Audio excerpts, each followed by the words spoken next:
Paul Rudd and Jason Segel try to find some bromance in the new comedy I Love You, Have Man. a best man? Here's the thing, Zoe. Peter's always been a girlfriend guy. All his dude friends just fell by the wayside. Why is it weird that I had girlfriends? Nothing, we're just saying you never really had a best friend is all. Well, who's your best friend? Your brother, Robbie. What's up? He's about the coolest guy I know. Hi, I'm Eric Moline from SceneStealers.com, and with me again is Whitney Matthews from WhitneyMatthews.com. And yeah, Paul Rudd and Jason Segel, two guys who we've seen in a lot of Judd Apatow movies, are in another movie together that's not produced, directed, or written by Judd Apatow, but it is written and directed by John Hamburg, who worked on Apatow's TV show Undeclared.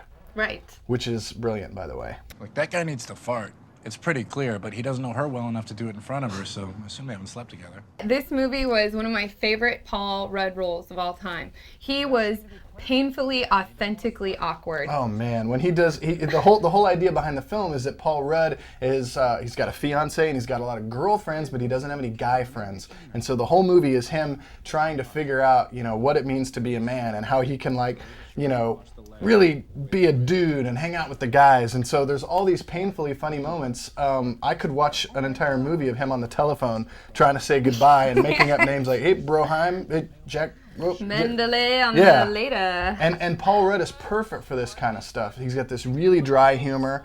And I think you're right, that this fraternity of people that are coming out of this scene with Judd Apatow and everything, even when they have a typical script, like I don't think that the script for this movie was great. I think that Jason Segel and especially Paul Rudd can carry it to a really, really funny level. Absolutely. I think the character that you all know, everyone knows a guy who's gotten a girlfriend and just instantly become whipped, and that's Paul Rudd.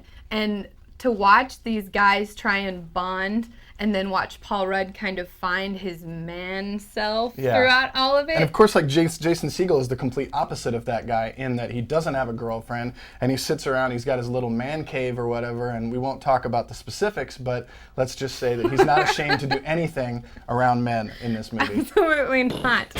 So what do I do? How do I meet friends? If you see a cool-looking guy, strike up a conversation and ask him on a man date, okay? You know what I mean? No. Casual lunch or after-work drinks. You're not taking these boys to see The Devil Wears Prada. Oh, God, I love that movie. No, I won't. He just moved to LA. His mother says he's so excited to meet you. I really enjoyed this. Awesome.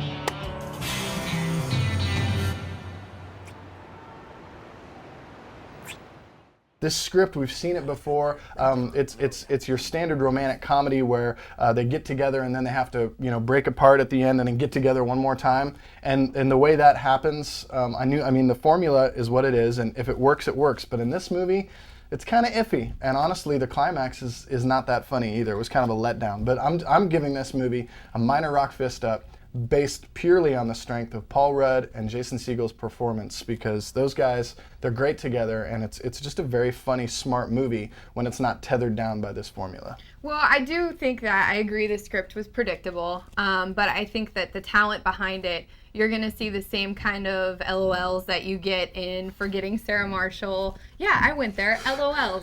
Forgetting Sarah Marshall and Knocked Up. It's the same kind of, you know, gross humor, but you're going to find yourself laughing so hard that you cry at some point. Yeah. So just for that, I'm going to give it a solid rock fist up. I would see it again. I can't wait to see it again, and I know I'll probably be seeing it with all my guy friends again. So there you go.